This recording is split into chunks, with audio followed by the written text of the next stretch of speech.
10 références bibliques qui parlent de la dîme, des dons et des offrandes. Alors, reste scotché.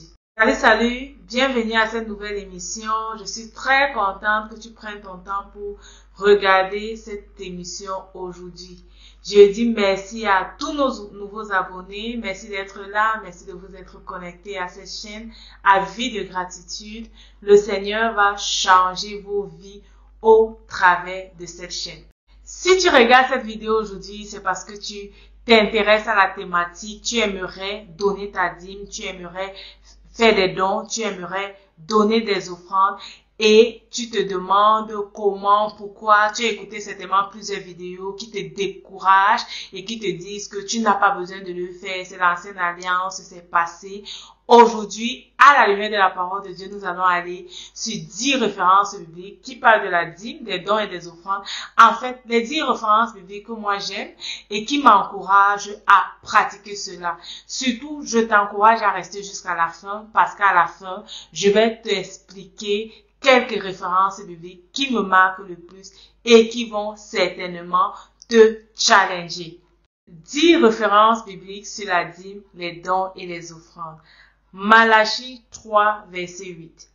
Un homme trompe-t-il Dieu, car vous me trompez et vous dites, en quoi t'avons-nous trompé dans les dîmes et les offrandes? Deutéronome 14, 22. Tu lèveras la dîme de tout ce que produira ta semence, de ce que rapportera ton champ chaque année. Malachie 3, verset 10. Apportez à la maison du trésor toutes les dîmes, afin qu'il y ait de la nourriture dans ma maison. Mettez-moi de la sorte à l'épreuve, dit l'Éternel des armées, et vous verrez si je n'ouvre pas pour vous les écluses des cieux, si je ne répands sur vous la bénédiction en abondance. Proverbe 3, verset 9. Honore l'Éternel avec tes biens et avec les prémices de tout ton revenu. Luc 11, 42.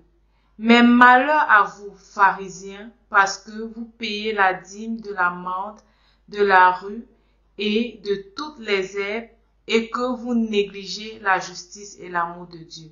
C'est là ce qu'il fallait pratiquer sans omettre les autres choses. Ézéchiel 44, verset 30. Les prémices de tous les fruits et toutes les offrandes que vous présenterez par élévation appartiendront au sacrificateur. Vous donnerez au sacrificateur les prémices de votre pâte afin que la bénédiction repose sur votre maison. Matthieu 5, verset 24. Laisse là ton offrande devant l'autel et va d'abord te réconcilier avec ton frère, puis viens présenter ton offrande. Deutéronome 14, verset 25. Alors tu échangeras ta dîme contre de l'argent, tu serreras cet argent dans ta main, et tu iras au lieu que l'Éternel ton Dieu aura choisi. Nombre 18, verset 26. Tu parleras aux Lévites et tu leur diras, lorsque vous recevrez des enfants d'Israël la dîme que je vous donne de leur part comme votre possession, vous en prélèverez une offrande pour l'Éternel, une dîme de la dîme. Luc 21, verset 1 à 3. Jésus, ayant levé les yeux, vit les riches qui mettaient leurs offrandes dans le tronc. Il vit aussi une pauvre veuve qui y mettait 2 petites pièces. Et il dit, je vous le dis en vérité, cette pauvre veuve a mis plus que tous les autres, car c'est de leur superflu que tous ceux-là ont mis des offrandes dans le tronc. Mais elle a mis de son nécessaire tout ce qu'elle avait pour vivre. Alors, partage avec moi en commentaire quelles sont les références bibliques qui t'encouragent à pratiquer la dîme, les dons et les offrandes.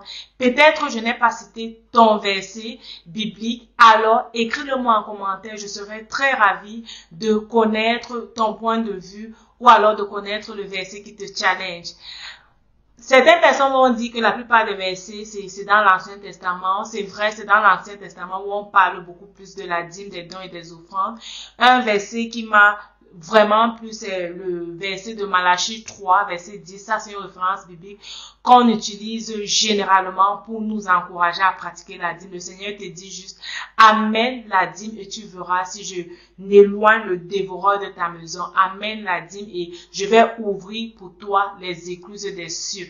En fait, pour paraphraser ici, ça me montre encore que lorsque j'amène la dîme, lorsque je fais une offrande au Seigneur, j'ai réellement le retour. Ok, le Seigneur me protège du dévoreur. Le Seigneur ouvre pour moi les écluses des cieux. Moi, lorsque je donne la dîme, et je t'encourage également à le faire, je m'attends réellement à la bénédiction de Dieu.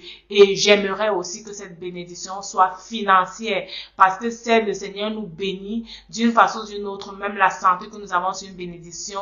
La vie, c'est une bénédiction. Et moi également, en plus de cela, j'aimerais également que le Seigneur me bénisse dans des finances, qu'il protège mes finances, qu'il éloigne de moi toute chose qui peut me faire sortir de l'argent en vain. Ça, c'est une référence qui me plaît et qui m'encourage à donner davantage la dîme. Une autre référence ici qui m'a challengée, c'est la référence de Matthieu 5 où l'Éternel dit, laisse ton offrande et va d'abord te réconcilier avec ton frère. Ici, tu peux lire Matthieu 5. En fait, il s'agit de lorsque tu as un problème avec quelqu'un, le Seigneur voudrait que, au lieu de juste faire donner l'offrande, au lieu de juste donner la dîme et garder les gens dans ton cœur, prends d'abord la peine de te réconcilier. Et si tu te rappelles que tu as fait du mal à quelqu'un, prends la peine de te réconcilier. C'est pourquoi Jésus a dit que la loi se résout dans tu aimeras le Seigneur ton Dieu de tout ton cœur et tu aimeras ton prochain comme toi-même. Le Seigneur voudrait que nous soyons en paix. Le Seigneur voudrait que nous soyons en harmonie avec les autres. Il y a une autre référence biblique où on a lu, où il a dit aux pharisiens, vous donnez la dîme, mais vous ne pratiquez pas la justice. Il faut faire tout ça à la fois. En fait, il faut donner la dîme, il faut aussi pratiquer la justice. Il faut amener la dîme, il faut donner tes offrandes, mais également aimer les autres. Aimer les autres et pratiquer l'amour autour de toi, rechercher le bien. Et la référence qui me challenge, c'est la dernière référence que j'ai lue dans Luc 21, cette histoire dans ce temple où les riches vont venir donner de leur superflu, mais à côté on a une veuve, une femme pauvre qui va venir donner tout ce qu'elle a, son nécessaire. Et avec cette référence, je vais justement répondre à ces personnes qui vont me dire il ne faut pas donner la dîme, c'est la loi, on peut donner au-delà. Effectivement, tu peux donner au-delà. Si tu te demandes que combien est-ce que je vais donner, si tu ne sais pas combien est-ce que tu vas donner au Seigneur, donne la dîme. Ça, c'est ton minimum, ok? Donne la dîme. Mais tu peux donner réellement au-delà. Cette femme, elle a donné tout ce qu'elle a fait pour vivre. Elle a montré réellement à Dieu que elle a confiance en l'Éternel, que même la vie qu'elle a, tout ce qu'elle a vient de Dieu.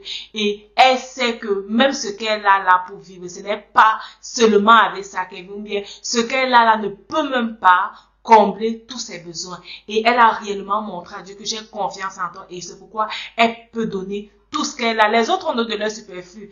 Ta dîme peut être ton superflu. Tu vas venir te vanter où je donne ma dîme, je fais ceci, je paye, je donne les 10% et tout. Mais c'est vraiment ton superflu. Ce n'est pas réellement parce que tu aimes le Seigneur que tu le fais, ou ce n'est pas réellement pour prouver ta reconnaissance à Dieu que tu le fais. Tu le fais vraiment parce que c'est la loi et tu vas dire ok, je le fais. Le Seigneur attend plus de toi. Le Seigneur voudrait réellement que nous fassions plus. Et le Seigneur voudrait que même lorsque nous donnons, que nous ne donnons pas ce dont nous n'avons pas besoin.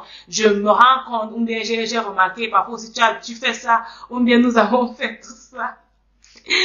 En fait, j'ai remarqué dans les églises, parfois, il y a quand le moment de la collecte arrive, tu vois les pièces, tu choisis vraiment les pièces là que tu sais que tu ne peux rien acheter avec. Ça c'est vraiment ton superflu. Tu donnes à Dieu ce qui ne te coûte rien. Tu donnes à Dieu ce qui n'a pas de la valeur pour toi. Le Seigneur ne regarde pas ça parce que cela ne l'honore pas. Ok? Tu dois donner à l'Éternel ce qui t'écoute et ce qui a de la valeur pour toi. Et si tu n'arrives pas encore à le faire, peut-être parce que tu as trop de problèmes à tes yeux, commence par donner la dîme, commence par donner cette somme-là que je vais dire, en fait, c'est le minimum, ok? C'est le minimum parce que ça, c'est le montant qui a été dit clairement. Amène la dîme. Maintenant, le Seigneur parle des dons, il parle des offrandes. Mais sur tes revenus, amène la dîme, amène la 10e partie. Ce n'est pas avec ça que tu vas vivre, ce n'est pas avec ça que tu pourras résoudre tous les problèmes. Fais confiance à l'Éternel et tu verras qu'il va ouvrir pour toi les écluses des cieux. Est-ce que je suis en train de t'obliger à le faire? Est-ce que je suis en train de t'encourager à pratiquer la loi? Loin de moi cette idée-là. Même Dieu ne nous force pas à faire des choses. Il dit, je place devant toi le chemin de la vie et de la mort. Choisis la vie. Il te recommande, il te conseille. Et même dans le jardin d'Éden, il a dit, allons, ne mange pas cet arbre. Ne mange pas les fruits de cet arbre, autant pour moi. C'est un conseil, ok? C'est un conseil. Si tu veux, tu le pratiques. Si tu veux, tu ne le pratiques pas.